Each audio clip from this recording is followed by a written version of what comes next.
खुद Arnie slot ने अपने प्रेसर में कहा है कि Alisson is one of the most important player. Alisson का इंक्लूजन बहुत लाफेबल इंक्लूजन है। ये स्टैटमैन लोग डालते होंगे। With a very heavy heart I too have to include an Arsenal player and that too will be. अब बात रहा टिम्बर की इंजरी का, तो हाँ उसे ब्रेवरी अवार्ड मिल सकता है। इंजरी लौट के आया। इतने अच्छे डिफेंस के बेस्ट सेंटर बैक को अगर नहीं लोगे तो इंक्लूजन बेवकूफ़ी होगी। लिवरपूल टाइटल जीत रही है and he is the one of the most important cog in that team.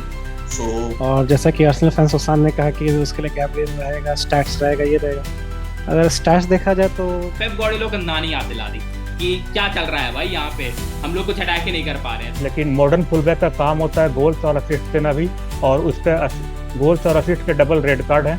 दिल पे पत्थर रख के बोलना पड़ रहा है, लेकिन फिर भी डेक्लन राइस रहेगा। बहुत खराब सीजन उसकी टीम का रहा है, लेकिन फिर भी अगर हम ऑप्शन लाना चाहें तो ब्रूनो फर्नांडिस। प्रॉब्ली वो नहीं रहता तो शायद हम लोग रेलीगेशन पे रहते। उसका गेम खराब नहीं हुआ है। हाँ गोल नहीं आ रहे हैं, असिस्ट आ रहा है, वो मानता हूँ, लेकिन उसका गेम खराब नहीं हुआ है। कम ऑन गाइस, इसको डिस्कस करने की जरूरत है कि नहीं? I don't think so. मेरे को लगता है कि player of the season, team of the season में ना रहे तो डज नॉट मेक सेंस। इस उम्र में दिल पे हाथ रख के बोल दो, अगर किसी को लगा था कि वो ऐसा सीजन दे सकता है, वो भी फॉरेस्ट जैसी टीम में। अगर आर्सेनल टीम में मुझे लेना रहता तो बिल्कुल ही is my first choice for Arsenal centre forward. Hello guys, welcome to Full Time Meltdown. आज का हमारा डिस्कशन टॉपिक है Premier League team of the season. हम 5 लोग अपने अपना पिक देंगे कि हर पोजीशन पे एक एक प्लेयर का, और जिसको मेजोरिटी वोट्स मिला वो player team of the season में हमारे हिसाब से जाएगा। मगर प्लीज़ इस वीडियो को लाइक करें, शेयर करें, सब्सक्राइब करें और कमेंट्स में बताएं कि आपके हिसाब से Premier League team of the season क्या होगी। स्टार्ट करते हैं डायरेक्ट गोलकीपर पोजीशन से। मेरा पिक इस सीजन गोलकीपर पे रहेगा सेल्स, नॉटिंघम फॉरेस्ट का गोलकीपर। आउटस्टैंडिंग सीजन रहा है, डिफेंस एवरेज रहा है नॉटिंघम फॉरेस्ट का, अबव एवरेज रहा है, स्लाइटली अबव एवरेज, बट एक ऐसा कीपर जो टॉप 4 पुश कर रहा है, टॉप 5 पुश कर रहा है एक टीम के साथ, टॉप 2 पे भी पुश कर रहा था एक टाइम पे नॉटिंघम। उसका कीपर सेल्स, और मैग्निफिकेंट, बहुत ही मैग्निफिकेंट सेव्स किए हैं। तो मेरे हिसाब से मेरा पिक रहेगा सेल्स। सेल्स ही होना चाहिए मेरे हिसाब से भी, क्योंकि जिस टीम के साथ वो खेलता है, जो उसकी एवरेज सी फ्रंट लाइन है, डिफेंसिव लाइन है, तो उस टीम में रह के इतना क्लीन शीट्स देना, इतना सेव्स करना, तो उस हिसाब से Sels is the obvious choice for me. मेरे हिसाब से एलिसन रहना चाहिए। इज बिन लिवरपूल का बहुत अच्छा प्लेयर रहा है and he has help Liverpool, and जिसकी वजह से लिवरपूल टाइटल जीत रही है। So he should be the goalkeeper of the season. मेरे हिसाब से डेविड राया, क्योंकि सेल्स सेल्स डिफेंसिव टीम में खेलता है, उसमें गोलकीपिंग करना, क्लीन शीट रखना थोड़ा आसान रहता है। राया ऑफेंसिव टीम में खेलता है, वो लो ब्लॉक में नहीं खेलता, उसको ज़्यादा सेव करना पड़ता है। और बात रहा है एलिसन का, तो वो तो 10 मैच खेला ही नहीं है। मेरा भी चॉइस एलिसन रहेगा। और जैसा कि राजीव ने बोला कि वो इंजर्ड रहा था, तो ये बात एकदम सही है, लेकिन डिस्पाइट दैट उसने 23 मैचेस खेले हैं जिसमें 9 क्लीन शीट्स रखी है, जो कि बहुत होता है। और खुद आर्नी स्लॉट ने अपने प्रेसर में कहा है कि Alisson is one of the most important player. और अगर लिवरपूल अगर टाइटल जीत रही है तो उसमें एलिसन का बहुत बड़ा योगदान है, तो उसे इग्नोर नहीं किया सकता, इसलिए मैं अभी एलिसन को रखूंगा। तो जैसा कि अभी 2-2 के वोट से सेल्स और एलिसन में अभी हम एक टाई पे पहुंच गए। Anybody wants to change their vote?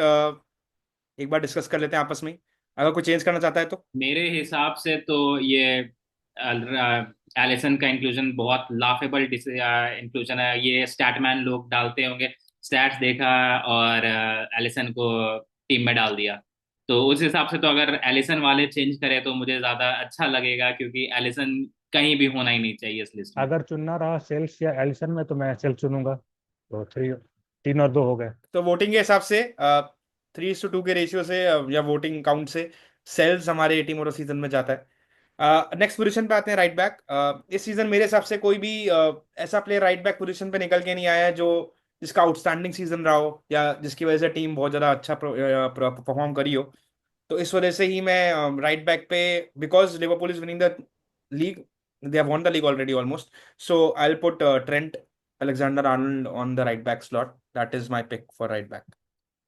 मेरे हिसाब से तो टिम्बर का बहुत अच्छा सीजन रहा है। लास्ट सीजन इंजरी से लौट के आने के बाद इतना अच्छा परफॉर्म करना, बहुत बहुत अच्छा contribution going forward, staying back, Timber should be in that list, so मेरा चॉइस राइट बैक पे टिम्बर होगा। मेरा चॉइस राइट बैक के लिए ट्रेंट ही होगा।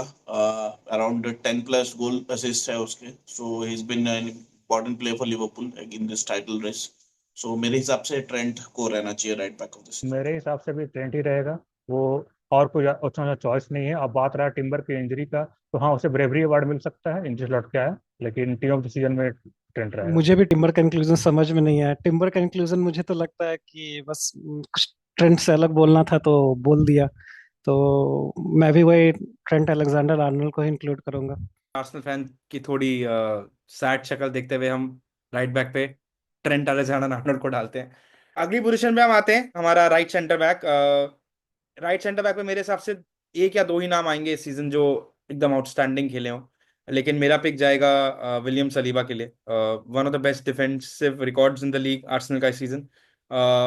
सो मेरा चॉइस राइट सेंटर बैक के लिए quite obviously William no Saliba. Arguments needed from my side, William Saliba is the choice. मेरे हिसाब से मिलिंकोविच को रखना चाहिए टीम ऑफ द सीजन में, बिकॉज नॉटिंघम फॉरेस्ट को इस स्टेज पे इतने दूर तक लेके आना, टॉप 6 के रेस में अभी भी है, और he is been one of the most important players for the team. तो and has lot of more, again I think William Saliba से भी ज्यादा क्लीन शीट्स है उसके। So I think he deserves to be in the team of the season. मेरे हिसाब से William Saliba, दो ही तीन ऑप्शन है और मुझे नहीं लगता उससे कोई बेटर ऑप्शन है। With a very heavy heart, I too have to include an Arsenal player, and that too will be William Saliba. Arsenal का डिफेंसिव रिकॉर्ड लीग में वन ऑफ द बेस्ट का सबसे बेस्ट रिकॉर्ड है उनका defensive record, और उसमें William Saliba का बहुत बड़ा हाथ है। तो उसे इंक्लूड ना करना मुझे नहीं लगता कोई बुद्धिमानी की काम होगी, इसलिए the inclusion of William Saliba is a no brainer for me. एक राइट सेंटर बैक से हम आते हैं दूसरे लेफ्ट सेंटर बैक की तरफ। मेरे ख्याल से दो ही प्लेयर्स ऐसे होंगे आर्गुमेंट में जो आए इस सीजन के प्लेयर ऑफ द सीजन में, टीम ऑफ द सीजन में। एक Gabriel, I think one of the best seasons for an Arsenal defender in a long time. और दूसरा option obviously champion winning team Liverpool, Virgil van Dijk the captain. मेरे हिसाब से मुझे किसी एक को पिक करना हो तो मैं गेब्रियल को पिक करूंगा। अनबिलीवेबल सीजन रहा है गेब्रियल का, without any doubt. Virgil van Dijk has been there, but Gabriel for जैसे मी। हमारे स्टैट मास्टर गुप्ता, शुभम गुप्ता ने बताया कि अगर इतने अच्छे डिफेंस के बेस्ट सेंटर बैक को अगर नहीं लोगे तो इंक्लूजन बेवकूफ़ी होगी। तो उसी हिसाब से मैं आर्सेनल के बेस्ट डिफेंडर को इंक्लूड करूंगा, जो कि है Gabriel. So Gabriel will be my मेरे चॉइस। चॉइस में I would choose van Dijk again, क्योंकि लिवरपूल टाइटल जीत रही है, and he is the one of the most important cog in that team. So van Dijk को select करना no brainer है, and I think he has, as it is as again 14 clean sheets है Liverpool के through van Dijk. So he deserves to be, no brainer है एकदम, he deserves to be in the 11। मेरे हिसाब से भी Virgil van Dyke ही रहेगा, क्योंकि उसने लिवरपूल को डिफेंस को कैरी किया है। बाकी डिफेंडर उसमें कंसिडर रहा नहीं है कोई।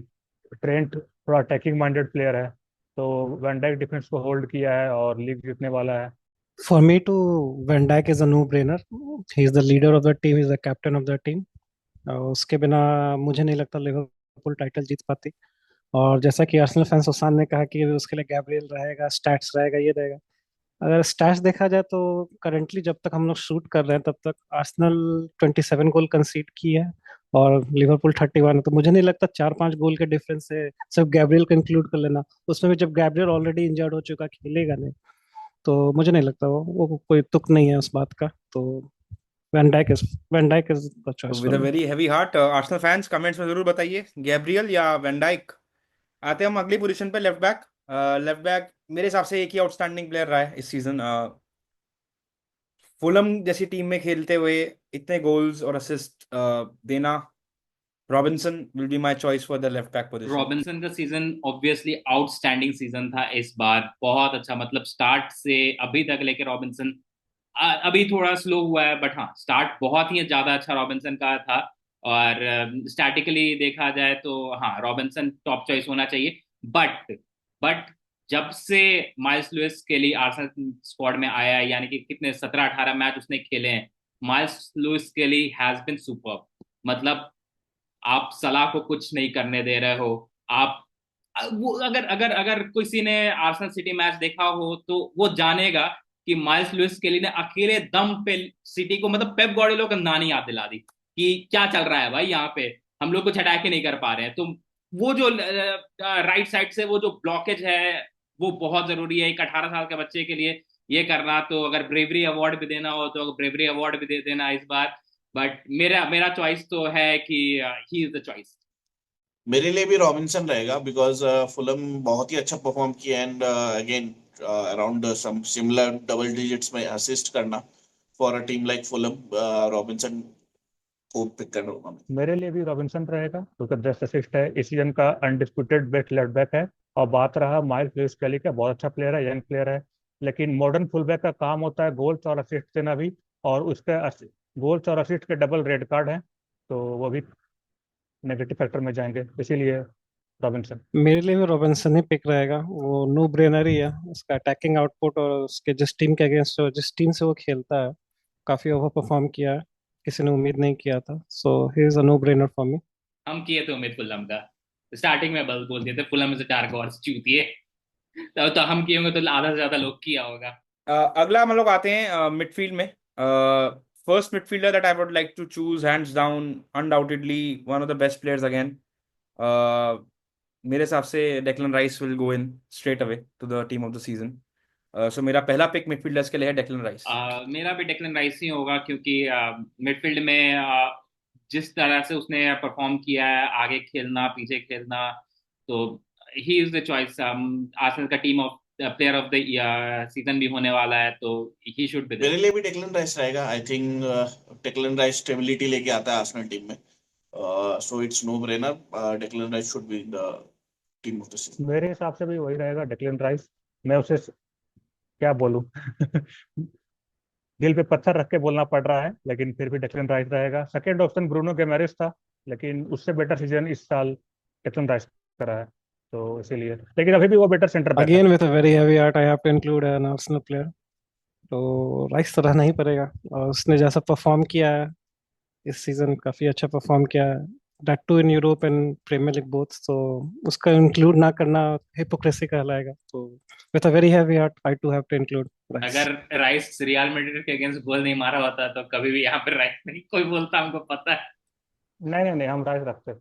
तो नेक्स्ट हम सेकंड मिडफील्डर पे आते हैं। सेकंड मिडफील्डर मेरे हिसाब से इस सीजन बहुत अच्छा परफॉर्म किया है। मेरे एक्सपेक्टेशन से ऊपर जाके परफॉर्मेंसेस आए हैं। सेकंड मिडफील्डर मैं रखूंगा लिवरपूल का ग्रेवेनबर्ग। बहुत अच्छा सीजन रहा है और टाइटल जीत रहा है, बहुत कंट्रीब्यूशंस भी रहा है उसका डिफेंसिवली अटैकिंगली दोनों जगह पे। तो मेरे हिसाब से Gravenberch will be my choice for the second midfield slot. मेरे हिसाब से दो प्लेयर में डाउट था, एक काइसेडो, एक ग्रेवेनबर्ग। तो इस सीजन के हिसाब से क्योंकि लिवरपूल लीग भी जीत रही है, तो मैं ग्रेवेनबर्ग चुनूंगा। दोनों का सीजन ऑलमोस्ट सिमिलर रहा है, ऑलमोस्ट हर हर कुछ देखो तो, लेकिन मैं चुनूंगा ग्रेवेनबर्ग को। I too agree with Rajeev. Comparison का बात हो तो कैसेट और ग्रेवेनबर्च में ही होगा, लेकिन ग्रेवेनबर्च के पास एडवांटेज है कि लिवरपूल टाइटल जीत रही है। लेकिन हमें कैसेडो को भी नहीं भूलना चाहिए, लास्ट सीजन जितना क्रिटिसाइज हुआ था इस सीजन बहुत इंप्रूव किया है, and he should be the one two look out for in the next season. लेकिन इस सीजन के लिए ग्रेवेनबर्च ही रहेगा टीम में। तो मेरा चॉइस सेकंड जो हमारे लिस्ट में मिडफील्डर आने वाला है, वो मेरे हिसाब से न्यूकासल का ब्रूनो गिमारेस को मैं डालना चाहूंगा। आउटस्टैंडिंग सीजन, अगेन कंसिस्टेंट भी है, सब कुछ है। तो मेरे हिसाब से इस लिस्ट में ब्रूनो गिमारेस को होना चाहिए। मेरे चॉइस के लिए मैथ्यूस क्रूनिया होगा, वुल्वरहैम्पटन की तरफ से इतने गोल्स एंड असिस्ट क्रिएट करना, सो वो सिंगल हैंडेडली वुल्वरहैम्पटन का प्लेयर ऑफ द सीजन रहा है, so he deserves to be in the team of the season. तो वोट्स के हिसाब से Gravenberch is coming into our team, but you let us know in the comments आपको क्या लगता है कि कौन आना चाहिए। आते हैं तीसरे मिडफील्डर पे। मेरे हिसाब से दो तीन ऑप्शंस, दो तीन चॉइसेस मेरे पास क्लियर कट जो मुझे दिख रही है वो है, one of them being Cole Palmer. The second one I would say obvious, बहुत खराब सीजन उसकी टीम का रहा है, लेकिन फिर भी अगर हम ऑप्शन लाना चाहें तो ब्रूनो फर्नांडिस। और कूनिया, जैसे सागर ने पिछली बार में बोला, थोड़ा अटैक माइंडेड मिडफील्डर रखना हो तो Kuniya is not an bad option इस वाले स्लॉट के लिए। बट मेरा पर्सनल पिक और मेरा पर्सनल चॉइस रहेगा कोल पामर। रिसेंट मैचेस में थोड़ा फॉर्म डिप किया है, बट अगर हम पूरा सीजन ओवरऑल कंसिडर करें तो काफी अच्छा सीजन रहा है। और चेल्सी जो पहले स्टार्टिंग में ही दिसंबर तक टॉप 4 पुश, टॉप 5 पुश कर रहा था, वो कोल पामर की वजह से कर रहा था। बहुत अच्छा इम्पैक्ट, बहुत अच्छा गेम प्ले। मेरे को लगता है कोल पामर हैंड्स डाउन मेरे हिसाब से तीसरा मिडफील्डर होगा इस सीजन। मेरे हिसाब से कंसिस्टेंसी देखें, जैसा कि नाम जॉली ने लिया, तो वही 3-4 चॉइस है हमारे पास इस थर्ड मिडफील्डर पोजीशन पे। लेकिन अगर कंसिस्टेंसी का बात करें तो start of the season two अभी तक एटलीस्ट ब्रूनो फर्नांडिस बहुत अच्छा परफॉर्म किया है। वन मैन आर्मी है यूनाइटेड अभी। तो ब्रूनो फर्नांडिस मेरे हिसाब से इस लिस्ट में होना चाहिए। रहा बात कोल पाल्मर का, तो वो पहला half of the season hot रहा है, फिर उसके बाद फिर बहुत ज्यादा कोल्ड हो गया है। तो Bruno Fernandes should be in this list for me. मेरे लिए भी सेम ब्रूनो ही रहेगा। I think he is been the single handed one player जो यूनाइटेड की तरफ से खेल रहा है। प्रॉब्ली वो नहीं रहता तो शायद हम लोग रेलिगेशन पे रहते। सो स्टिल अभी हम लोग शायद 15-16 जितना भी फिनिश करे, ही इज बिन वन पर्सन जो आप बोल सकता है कि हाँ यही खेल रहा है और यही वन मैन है इस टीम का। एंड उसके बावजूद around somewhere around 17-18 goals and assist बहुत ज्यादा होते हैं। सो सिंगल हैंडेडली वो उसने यूनाइटेड को रेलेगेशन जोन से बचा के रखा है। So for me Bruno Fernandes needs to be there. मेरे हिसाब से कोल पाल्मर होगा, क्योंकि उसने उसका गोल कंट्रीब्यूशन 22 है, जो कि ब्रूनो से ज़्यादा है। और अगर बात रहा सेकंड का उसके बाद, तो मैं रखता मॉर्गन रोजर्स को। मेरे हिसाब से ब्रूनो थर्ड या फोर्थ रहेगा। और उसका गेम खराब नहीं हुआ है। हाँ, गोल नहीं आ रहे हैं, असिस्ट आ रहा है, वो मानता हूँ, लेकिन उसका गेम खराब नहीं हुआ है। बस गोल नहीं आया है। चांस क्रिएशन अभी भी वो टॉप पे है उस टाइम पे। अब चांस फिनिश नहीं कर रहा, उसमें वो कुछ नहीं कर सकता। इसीलिए अभी मैं कॉल पाल्मर रहेगा। मेरे हिसाब से चॉइसेस काफ़ी हैं थर्ड मिडफील्ड पोजीशन के लिए। मेरे को रखना रहा था तो मैं मैकलिस्टर को रखता, लेकिन सारे पोजीशन पे अगर आप ऐसे देखेंगे तो लिवरपूल के प्लेयर तो डोमिनेट करेंगे ही, क्योंकि जिस टाइप का लीग डोमिनेशन उन्होंने दिखलाया ऐसा बहुत अनहर्ड था। और सिटी का फॉर्म भी काफ़ी डिप किया, तो सिटी का कोई प्लेयर इंक्लूड नहीं कर सकते। लेकिन ब्रूनो के भी कंट्रीब्यूशन को हम लोग नेग्लेक्ट नहीं कर सकते। जैसा कि सागर ने बोला कि अगर ब्रूनो नहीं रहता तो हो सकता है आज despite the managerial change United से रेलीगेशन बैटल पे होती। तो with a very heavy heart and with a careful thinking, I think Bruno takes the spot. तो चेल्सी फैंस ब्रूनो या फिर पाल्मर, प्लीज कमेंट्स में जरूर बताइएगा। नेक्स्ट आते हैं हम राइट विंग स्लॉट पे। कम ऑन गाइस, इसको डिस्कस करने की जरूरत है कि नहीं? I don't think so. मेरे को लगता है कि अनैनिमसली और यूनानिमसली हमारा एक ही डिसीजन होगा जहां तक मुझे लगता है, और वो है मोहम्मद साला। अगर लिवरपूल चैंपियंस लीग में थोड़ा आगे तक आया होता तो बैलन डोर कैंडिडेट होता। और अगर कोई और एक आध लीग कप्स और जीत गए होता तो पक्का बैलन डोर कैंडिडेट होता। लेकिन जैसा सीजन प्रीमियर लीग में मोहम्मद साला का रहा है, मेरे को लगता नहीं कि बहुत सालों में हमने ऐसा कोई सीजन एक प्लेयर से देखा हो। तो हैंड्स डाउन मोहम्मद साला फॉर मी। मो सलाह ही होगा, क्योंकि अमेजिंग सीजन था। मतलब अगर देखा जाए तो लिवरपूल को टाइटल जिताने का सबसे बड़ा और बाई फार सबसे बड़ा क्रेडिट जाता है मोहम्मद सलाह को, क्योंकि उसने सिंगल हैंडेडली कभी कभी मैचेस को ऐसे पलटा है कि क्या ही कहना। तो मोहम्मद सलाह वुड बी माई चॉइस। मेरे लिए भी इजी है। I think is the player of the season. So player of the season team of the season में ना रहे तो डज नॉट मेक सेंस। सो मोहम्मद सलाह। मोहम्मद सलाह, और भाई नहीं कोई ऑप्शन। बहुत आगे है, बाकी सारे प्लेयर से वो आगे जैसा है। कि सागर ने बोला कि प्लेयर ऑफ द सीजन को अगर हम लोग टीम ऑफ द सीजन में ना रखे तो ये हो ही नहीं सकता। तो all said and done, Mohamed Salah is the pick and I think unanimously हम लोग सबको वही पिक करेंगे। एक विंग से दूसरे विंग की तरफ आते हैं। मेरे हिसाब से विंग पे, लेफ्ट विंग पे बहुत आउटस्टैंडिंग सीजन या बहुत आउटस्टैंडिंग प्लेयर नहीं आया है।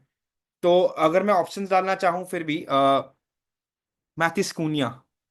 ज्यादातर मैचेस कैम खेला है, लेकिन कई मैचेस लेफ्ट विंग पे भी खेला है वुल्स से। और one of the player of the season है वुल्स का, hands down player of the season है वुल्स का। तो मेरे हिसाब से लेफ्ट विंग पे कूनिया आएगा। मेरे हिसाब से ये जरूरी नहीं है कि कोई बड़ा player he team of the season में आए। तो मैं उस प्लेयर को इस लेफ्ट विंग पोजीशन पे लेना चाहूंगा जिसने अपने टीम के लिए बहुत ज्यादा इम्पैक्ट क्रिएट किया है। तो उस चीज को देखते हुए दो प्लेयर मेरे दिमाग में आते हैं। एक समयू, और दूसरा जो नाम आता है वो है एलेक्स इवोबी। दोनों ने अपने टीम के लिए ब्रिलियंटली बहुत अच्छा परफॉर्म किया है, बहुत अच्छा लेफ्ट विंग से खेला है। बट बस यही है कि वो भी ज्यादा टाइम लेफ्ट विंग पे नहीं खेला है, कुछ टाइम वो मिडफील्ड में भी खेला है। और सेमेयो बहुत अच्छा, मतलब एक प्लेयर वाला जो प्लेयर बोलते हैं वो है वो। तो अगर मैं उसे इस टीम में ना रखूं तो जाती होगी उसके साथ, क्योंकि ब्रिलियंट सीजन उसका रहा है। तो मेरे हिसाब से लेफ्ट विंग पे सेमी हो जाएगा। मेरे हिसाब से मैं वापस से फिर मैथ्यूस कुनिया को लेके आऊंगा विंग में। वोल्व्स का player of the season, deserves to be in the team of the season. मेरे लिए मैथ्यूस कुनिया रहेगा लेफ्ट विंग पे। मेरे हिसाब से एंथनी गॉर्डन रहेगा, क्योंकि as a proper left wing उधर उससे बेटर कोई नहीं खेला है। सेमियानो भी अच्छा खेला है, लेकिन मुझे नहीं लगता कि उसका ओवरऑल सीजन उससे बेटर रहा है। हाँ, गोल्स उसके असिस्ट ज्यादा उससे हैं, बस एक ज्यादा है। लेकिन as a overall season, chance creation, हर कुछ देख के एंथनी गॉर्डन रहेगा। सेमियानो मोर ऑफ अ पोचर या वर्क रेट लेफ्ट विंग कर रहा है, इसीलिए Anthony for me Gordon. It will be Cunha, क्योंकि जैसा सीजन उसका ब्रेक थ्रू रहा है वो काफी अच्छा है। वुल्स जैसे टीम में इतना गोल कंट्रीब्यूशन देना, at the time of recording the video Wolves ने 48 गोल स्कोर किया है। उसका गोल कंट्रीब्यूशन 14 गोल्स एंड 4 असिस्ट का है, तो ऑलमोस्ट 18 हो जाता है। मतलब ऑलमोस्ट 35% के आसपास है गोल कंट्रीब्यूशन सिर्फ एक प्लेयर का है, वो भी वुल्स जैसे टीम में। तो उसे ना रखना जाती होगी इसके साथ। और जैसा कि जॉली ने बोला कि ऑब्वियसली वो लेफ्ट विंग हमेशा नहीं खेला है, कभी कैम खेला है, कभी अटैक, लेकिन फिर भी ये सीजन लेफ्ट विंग के लिए थोड़ा सा प्रीमियर लीग के लिए डिसअपॉइंटिंग रहा है, क्योंकि मैनचेस्टर सिटी के डोकू वगैरह इन्होंने इतना अच्छा परफॉर्म नहीं किया, ना ग्रेलिश ने अच्छा परफॉर्म किया। तो for me Matheus Cunha will be my pick. So because of the vote advantage, Cunha goes into the team. आते हैं स्ट्राइकर पे। थोड़ा डिबेटेबल, थोड़ा चटपटा डिस्कशन ना हो तो क्या मजा। अर्लिंग हालैंड खराब खेलते के बावजूद इतने गोल्स और असिस्ट देना। क्रिस वुड इस उम्र में, दिल पे हाथ रख के बोल दो, अगर किसी को लगा था कि वो ऐसा सीजन दे सकता है, वो भी फॉरेस्ट जैसी टीम में। Then you also have Alexander Isak, one of the best upcoming youngsters, जिसका बहुत रूमर भी है न्यूकासल छोड़ने का। अगर इन तीन में मेरे को किसी एक को पिक करना हो, I go with Chris Wood. Chris Wood जैसा सीजन मेरे ख्याल से Nottingham Forest again top 2, top 4, top 5, top 6 की रेस में, एक टाइम पर टॉप 2, अभी टॉप 6 की रेस में अभी भी जो लगा हुआ है। और जब हम क्रिस वुड को हटा दें फॉरेस्ट की टीम से, और फॉरेस्ट जैसा डिप करता है फॉर्म, और फॉरेस्ट पॉइंट्स सिक्योर नहीं कर पाया है, मेरे हिसाब से Chris Wood will go in to the team of the season. He reminds me of Thierry Henry, Alexander Isak. अगर क्या ब्रिलियंट सीजन रहा है उसका, बहुत बहुत अच्छा सीजन। इतने गोल्स और इतना अच्छा प्ले मेकिंग भी एबिलिटी भी है उसके पास। अगर आर्सेनल टीम में मुझे लेना रहता तो बिल्कुल ही is my first choice for Arsenal centre forward. But यहाँ पे मुझे टीम ऑफ द सीजन के लिए टीम बनानी है, तो उससे बेटर एक स्ट्राइकर मेरे नज़र में परफॉर्म किया है, वो है क्रिस वुड। बहुत ही अच्छा सीजन, बहुत ही अच्छा सीजन। किसी ने सही में नहीं सोचा होगा कि क्रिस वुड इतना अच्छा परफॉर्म कभी कर सकता है। तो ये एक वन ऑफ द मिक्यू सीजन में से एक था क्रिस वुड के लिए। तो मेरे हिसाब से लिस्ट में तो क्रिस वुड को जाना चाहिए। आई थिंक मेरे हिसाब से Alexander Isak, brilliant game play. बाकी सब स्ट्राइकर्स ने अच्छा खेला है, but he somebody who brings everybody else into the team. इस वजह से, and probably has more goals than Wood and all. तो इस वजह से मेरे ख्याल से अलेक्जेंडर। मेरे हिसाब से भी इजक, क्योंकि उसका ऑलराउंड गेम प्ले बहुत अच्छा है। वो क्रिएट करता है, स्कोर करता है, हर कुछ करता है, कंप्लीट स्ट्राइकर है। फॉर मी स्ट्राइकर पोजीशन पे सिर्फ दो ही लोगों के बीच में कंपटीशन है, अर्लिन हालैंड एंड इसाक के बीच में। जैसा कि हमने पहले भी बोला था, सारे पैनलिस्ट ने बोला सिटी का सीजन बहुत अंडरवेलमिंग रहा है, लेकिन इतना अंडरवेलमिंग होने के बावजूद भी, डिस्पाइट कांस्टेंट इंजरी निगल्स, उसने 21 गोल स्कोर किए हैं, जो कि अच्छी बात है। लेकिन ईसा के कंट्रीब्यूशन को हम लोग भूल नहीं सकते, वो उसका स्टैंड आउट और ब्रेकआउट सीजन है इस यूरोप का। मोस्ट प्रोबेबली उसे आर्सेनल साथ पूछ भी कर सकती है, देखते हैं क्या होता है। तो अगर सब चीज को नजर में रखते हुए देखा जाए तो ईसा की टीम में रहेगा। तो Isaac goes in to the playing 11। हाँ तो दोस्तों, अब आते हैं मैनेजर ऑफ द सीजन पे। टीम ऑफ द सीजन तो हमने हमारे हिसाब से देख ही ली। आप बताइए कमेंट्स में कि आपके हिसाब से कौन से प्लेयर्स जो हमने मिस आउट किए हैं वो आने चाहिए थे, और कौन से प्लेयर्स जो हमने डाले हैं वो नहीं होने चाहिए। मैनेजर ऑफ सीजन पे आते हैं। मेरे हिसाब से अगर किसी मैनेजर, ऑब्वियसली बात है, जो लीग जीतेगा वो मैनेजर ने अच्छा परफॉर्म किया ही है, बट अगर किसी मैनेजर ने आउट ऑफ द ब्लू या फिर ऐसी परफॉर्मेंस दे दी जो एक्सपेक्टेड नहीं थी, वो है नॉटिंघम फॉरेस्ट का मैनेजर नूनो। बहुत ही आउटस्टैंडिंग सीजन रहा है। किसी ने एक्सपेक्ट नहीं किया था Nottingham forest top 4, top 5, top 6 की रेस में रहेगी। अभी भी है। एक टाइम पर टॉप 2 की रेस में भी थी। सो मेरे हिसाब से Nuno hands down will be the manager of the season for मेरे मी। हिसाब से तो जो मैनेजर ने लीग जीता है, और अगर सिर्फ प्रीमियर लीग की बात हो रही है, तो he should B manager of the season. पहला सीजन भी था आर्ने स्लॉट का, तो he should be the manager of the season for me. मेरे ख्याल से नूनो, जो नूनो ने करके दिखाया वो it is almost impossible. Nottingham Forest जैसे टीम के साथ इतनी हाई फिनिश करना, स्टिल कम्पीटिंग फॉर टॉप 4 और टॉप 5 और Champions League position, it is a wonder. मतलब probably once is a wonder, but it has been a wonderful season for them. मेरे ख्याल से नूनो होना चाहिए मैनेजर। मेरे हिसाब से आर्न स्लॉट, क्योंकि वो लीग जीत रहा है। और मुझे नहीं लगता कि नूनो को में होना चाहिए, क्योंकि वो सेवेंथ करेगा मोस्ट प्रॉब्ली। वो टॉप 4 नहीं करने वाला है। और ऐसा भी नहीं है कि नॉटिंघम ने खर्च नहीं किया है। जैसे कुछ साल पहले ब्राइटन वहाँ किया था 5th 6th, वो अचीवमेंट ज़्यादा बड़ा था। ऐसा भी नहीं कोई इम्पॉसिबल अचीवमेंट है। तो इसलिए Arne Slot. For me Arne Slot with the pick. पहले सीजन में आके क्लॉप जैसे लेजेंडरी मैनेजर के शूज को फिल करना किसी भी मैनेजर के लिए बहुत बड़ा टास्क होता है, और उसने बहुत कमेंडेबली इस जॉब को किया है। उसका हाइप कम होने का कारण ये भी हो सकता है कि जनवरी फरवरी तक ही, चूंकि लिवरपूल ने इतना लीग डोमिनेट किया है कि उसका नाम जा चुका है। लेकिन जैसा उसने किया है वो बहुत ही बड़ा अचीवमेंट है, और वो ऑलरेडी अपना जगह बना चुका है डेब्यू सीजन में टाइटल जीतने का, जो कि सिर्फ चुनिंदा मैनेजर के पास ही है। जहां तक मुझे याद आ रहा है उनमें आते हैं Jose Mourinho, Manuel Pellegrini, Antonio Conte, maybe if I am not wrong Ancelotti. आप लोग कमेंट्स में बता दीजिएगा कि मैं सही था या गलत था। तो मेरे लिए तो आर्ने स्लॉट ही रहेगा। तो गाइज ये थी हमारी team of the season, Premier League team of the season. आपको क्या लगता है, क्या चेंजेस होने चाहिए? Let us know down in the comments. इस वीडियो को लाइक करें, शेयर करें, सब्सक्राइब करें, और हमें फॉलो करें, और हमें देखते रहें, हमारे साथ ग्रो करें, हमें ग्रो करने का मौका दें। मिलते हैं आपसे अगले वीडियो में एक नए टॉपिक के साथ। तब तक के लिए गुड नाइट और गुड बाय।